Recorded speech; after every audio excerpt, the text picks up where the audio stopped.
parmi les exemples, l'exemple fondamental de groupe cyclique, c'est le suivant. Si vous prenez un groupe quelconque H, abélien ou pas, voilà, fini ou pas, abélien ou pas, et on prend un petit h d'un grand H, on appelle D l'ordre de H, on suppose D fini, alors H et le sous-groupe engendré par H, c'est un groupe cyclique d'ordre D, donc isomorphe à Z sur DZ, à cause du théorème, par le théorème qu'on a vu. Entre parenthèses, si l'ordre de H c'est infini, alors H c'est Z. Le sous-groupe engendré par H, il est isomorphe à Z. Mais vous voyez que là, c'est là qu'on voit l'ubiquité des groupes cycliques dans toute la théorie des groupes. Dès qu'on va avoir un ordre, alors on va avoir un sous-groupe de H qui va être isomorphe à Z sur DZ, c'est-à-dire qui va être un groupe cyclique. Voilà. Bon, donc ça c'est un exemple à bien avoir en tête. Maintenant, l'étude de Z sur NZ.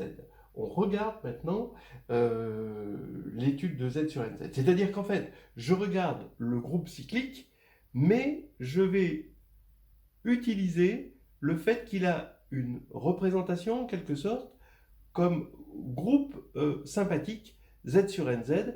Pourquoi Z sur NZ? Je vais plutôt travailler Z sur NZ que sur d'autres représentations, ou plutôt que sur le groupe abstrait, parce que Z sur NZ, je peux relever dans Z. Et c'est ça qu'on va faire, et c'est un bon outil de travail de relever les éléments dans Z. C'est ce qu'on va voir, parce que Z, il a des propriétés arithmétiques qu'on aime bien. Voilà. Et le premier théorème, donc on va étudier, la première chose qu'on étudie, c'est dans un groupe, assez simple comme ça, on peut se dire, tiens, je vais regarder quels sont ces sous-groupes. Eh bien, c'est vraiment très simple. Soit H, un sous-groupe de Z sur NZ, donc pour la structure additive, de toute façon, il n'y a pas de choix, et H d'ordre D, alors D divise N. Et si on pose n égale a fois d, a est unique évidemment, alors h c'est le sous-groupe engendré par la classe de A. Alors ça, c'est vraiment très fort. On en discutera après, mais on va tout de suite voir la preuve. Le fait que D divise N, c'est que l'ordre d'un sous-groupe divise l'ordre du groupe. Ça, c'est le théorème de Lagrange. Donc ça, il n'y a pas de problème. Maintenant, on va faire une analyse synthèse. Je prends A, cet élément-là, d'accord? Et donc je sais que D divise N, je peux prendre A égale N sur D, A est un entier, et donc quand je vais additionner A des fois, je vais avoir N, c'est-à-dire 1 fois N, d'accord? Et j'affirme que ça signifie que A bar est bien d'ordre D dans Z sur NZ. Pourquoi? Si je cherche l'ordre de A bar, je cherche les éléments minimaux, l'élément minimal, tel que M A bar égale 0. C'est-à-dire tel que N, 0, je devrais mettre une barre ici, tel que N divise MA, d'accord? Quand on relève dans Z. Mais N divise MA,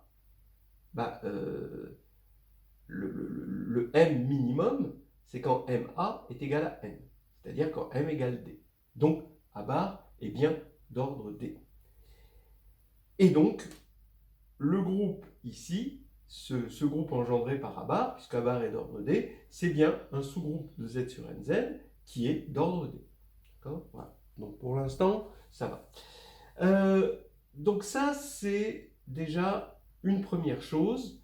Ce sous-groupe-là, pour ce A-là, est un sous-groupe d'ordre D. Maintenant, réciproquement, c'est surtout la réciproque qui est importante. H sous-groupe d'ordre D, je pars d'un sous-groupe H d'ordre D, je prends un H bar quelconque dans grand H, par Lagrange, je sais que D H bar égale 0, puisqu'il est d'ordre D. Et donc, maintenant je relève dans Z, c'est pour ça que j'ai réalisé le groupe cyclique dans Z sur NZ, entre autres, c'est ce qu'on fait en ce moment. Et donc, je sais que n divise donc HD. D'accord? Voilà. Et maintenant, puisque n divise HD et que n égale AD, j'ai que AD divise HD évidemment, mais ça je peux simplifier, et A divise H. D'accord? Ce qui veut dire que H, il peut s'écrire sous la forme KA pour un K entier. Tout ça, c'est de la divisibilité. Hein. On est en train d'utiliser à fond l'arithmétique de Z. Pas de l'arithmétique difficile, hein, mais de l'arithmétique quand même. Et maintenant, je mets un bar là-dessus. Hein, ça veut dire que H bar, il est dans le sous-groupe engendré par A bar. Il est égal à A bar plus A bar plus A bar plus A bar K fois. Ok? Voilà. Donc ça veut dire maintenant que j'ai pris un élément quelconque de grand H, je me suis retrouvé dans ce sous-groupe-là, et bien maintenant ça veut dire que grand H est bien inclus dans le sous-groupe engendré par A bar. Mais comme lui, on a vu qu'il était d'ordre D et que H est d'ordre D, ils ont le même ordre, donc il y a égalité et c'est terminé. Alors ce théorème, il est hyper important. Je pense que c'est le théorème, des théorèmes les plus puissants que vous ayez dans un groupe cyclique, ce qu'on appelle la réciproque de Lagrange dans le cas cyclique. Parce qu'effectivement, Lagrange, qu'est-ce qu'il vous dit? Il vous dit l'ordre d'un sous-groupe divise l'ordre du groupe, mais il ne vous donne pas de réciproque. Là, on a une réciproque. Si on a un diviseur de l'ordre du groupe, alors il existe un unique sous-groupe d'ordre ce diviseur, D. Et ce groupe, il est là. C'est ce groupe-là. Alors, évidemment, le problème avec cette façon de voir les choses et de plonger les choses dans Z sur NZ, c'est que vous êtes en mode additif. Et ce mode additif, quand vous allez vous retrouver dans un groupe comme ici, vous voyez, où on est en mode multiplicatif, il va falloir le traduire. D'accord? Donc faites attention de ne pas vous prendre les pieds dans le tapis, hein, parce que vous travaillez dans un groupe multiplicatif et vous avez une référence dans votre tête qui est un groupe additif. Hein. Donc là, il faut faire attention. Mais voilà, c'est un théorème important. Alors, il a aussi un autre nom, c'est une propriété, c'est un théorème d'hérédité. Hein. Pourquoi c'est un théorème d'hérédité? Parce que vous voyez que maintenant, ce groupe H, il est isomorphe à Z sur DZ. Il est cyclique maintenant, puisqu'il est fini, il est engendré, il a un seul générateur. Donc, on sait, hein, d'après la proposition de tout à l'heure, que c'est un Z sur DZ. Bon, eh bien oui. Ça veut dire que tout sous-groupe d'un groupe monogène fini est encore monogène fini. D'ailleurs, c'était vrai pour le cas infini. Vous regardez le monogène infini, bah, c'est Z. Et un sous-groupe bah, de Z, bon, à part 0 évidemment, hein, il est de la forme NZ. Et si n est différent de 0, évidemment, bah, il est monogène, puisque c'est engendré par n, hein, et infini aussi. Donc vous voyez qu'il y a une certaine hérédité de la structure que le groupe cyclique, ou même monogène en général, engendre sur ces sous-groupes. Voilà. Donc on peut l'appeler aussi théorème d'hérédité. Le tout, c'est de donner des noms qui marquent hein, sur les propriétés des choses et pour se rappeler des propriétés. Voilà, tout de suite un corollaire de cette réciproque de Lagrange dans le cas cyclique. Si G est un groupe cyclique, alors il possède exactement phi de D éléments d'ordre D. Ça, c'est important. En particulier, si l'ordre de G égale n, G possède exactement phi de n générateur. Je donne un exemple avec n égale 12, hein, vous regardez. Donc ce qu'il y a de bien avec les racines nème de l'unité, et là les racines 12e de l'unité, c'est que ça représente bien les éléments. On représente sur une espèce de n-gone régulier hein, les éléments de G.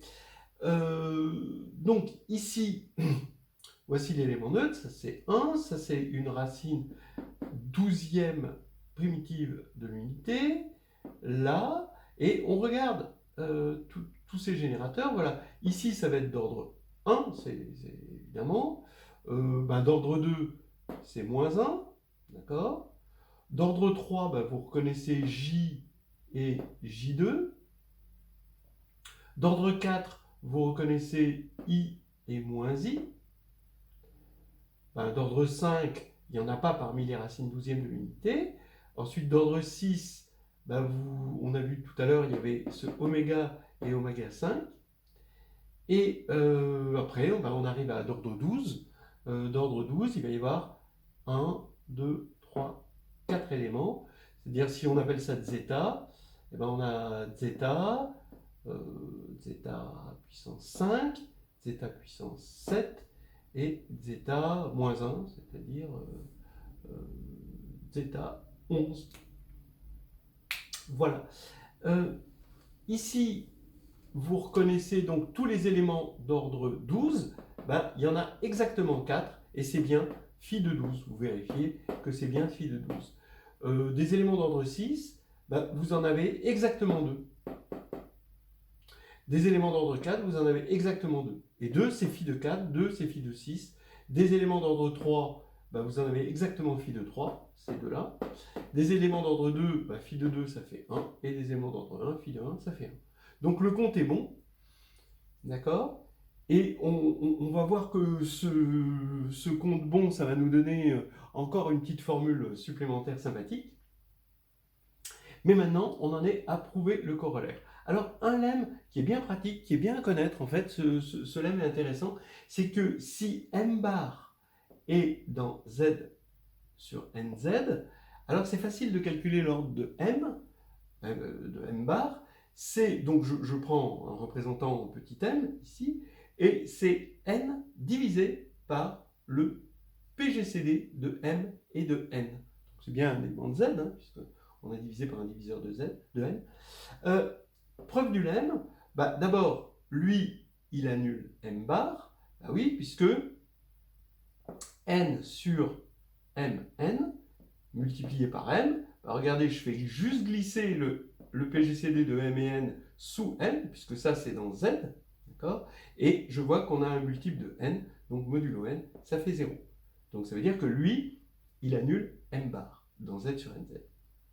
Maintenant, réciproquement, il faut montrer que lui, c'est le plus petit. Donc, si je prends d multiplié par m, et je suppose qu'il est multiple de n, tout ça, c'est des entiers. Alors maintenant, je simplifie par le PGCD de m et de n. Donc là, j'ai m' et n'. D'accord? M' c'est m sur le PGCD, n' c'est n sur le PGCD, d'accord? Ce qui fait que m' et n', maintenant, ils sont premiers entre eux. Et n', vu qu'il divise le membre de droite, il divise le membre de gauche, il divise le membre de gauche, mais il est premier avec n', donc par le lemme de Gauss, n' divise d. D'accord? Ce qui veut dire que n', c'est bien le minimal, n', c'est le n sur PGCD de mn, ce qu'on avait annoncé ici. Voilà. Donc, on a montré ce petit lemme qui est pratique, je vous conseille de le noter. Et voici une preuve maintenant du corollaire. D'abord, on va montrer que G possède phi de n générateurs. Ici, que le nombre de générateurs, ici, pour 12, ça va bien être. Pourquoi? M bar, à quelles conditions il est générateur? Il engendre Z sur NZ si le groupe qu'il engendre est d'ordre n. Donc si son ordre, à lui, qui est aussi l'ordre du groupe qu'il engendre, est égal à n. Mais comme son ordre, c'est n sur mn, PGCD de mn, le fait que son ordre soit n, ça implique que le PGCD de mn est égal à 1. Donc m est bien premier à n. Maintenant, comme on prend des représentants uniques entre 0 et n-1, ça veut bien dire que m, il faut le choisir entre 0 et n-1, premier avec n, ce qui veut dire qu'il y en a bien phi de n par définition de phi de n. Donc on a bien phi de n générateur.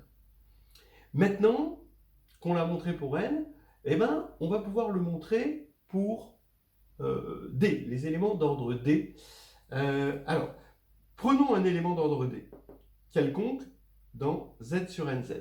Forcément, il engendre un sous-groupe d'ordre d de z sur nz. On va l'appeler h. Mais h, il est unique, d'accord? Donc il n'y en a qu'un seul. Et il est isomorphe à z sur dz.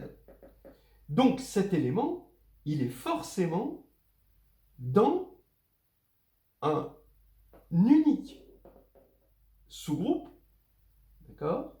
Et il est générateur de ce sous-groupe. Donc il y a autant d'éléments d'ordre d qu'il y a d'éléments qui engendrent z sur dz. Hein, remarquez bien où on a utilisé l'unicité.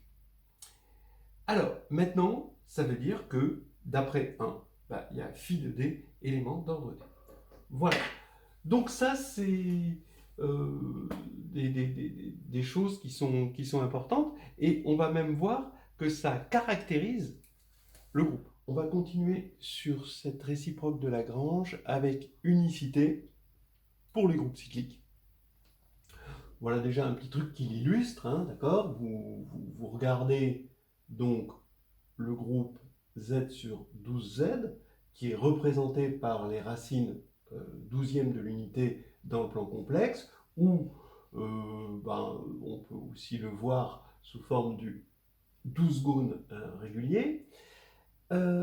Maintenant, voilà tous les sous-groupes. Donc, regardez, 12 a pour diviseur 1, 2, 3, 4, 6 et 12. Et il y a exactement un sous-groupe de cet ordre pour chaque diviseur. Donc 1, ça va rester sur 1. 2, vous allez avoir le groupe Z sur 2Z. Oui, parce qu'en plus, le groupe est cyclique. Hein. Z sur 2Z, voilà, qui est représenté en noir. Puis 3, est-ce qu'il y a des sous-groupes d'ordre 3? Ben oui, ici Z sur 3Z, d'accord. Ensuite, sous-groupe d'ordre 4, Z sur 4Z en bleu. Sous-groupe d'ordre 6, Z sur 6Z en vert. Et sous-groupe d'ordre 12, là en transparent, hein, le groupe total. Bien, maintenant, les éléments d'ordre D, et bien forcément, ce sont les générateurs. Attention, les éléments d'ordre 6, ce n'est pas tous les éléments qui sont dans le sous-groupe d'ordre 6. Ce sont les générateurs de ce sous-groupe, c'est-à-dire ces deux-là. Hein. Et ici, pour l'ordre 4, vous avez ces deux-là. D'accord? Celui-ci n'est pas générateur, lui, il engendre la copie de Z sur 2Z dans Z sur 12Z. Voilà. D'accord? Donc, maintenant, on va regarder les 12 éléments en face et on va les regarder selon leur ordre. Et bien, des éléments d'ordre 1, il n'y en a qu'un, c'est-à-dire phi de 1. Des éléments d'ordre 2, il y en a deux, c'est-à-dire phi de 2, le seul générateur du Z sur 2Z. Des éléments d'ordre 3, il va y en avoir deux, c'est-à-dire phi de 3, ces deux-là, d'accord?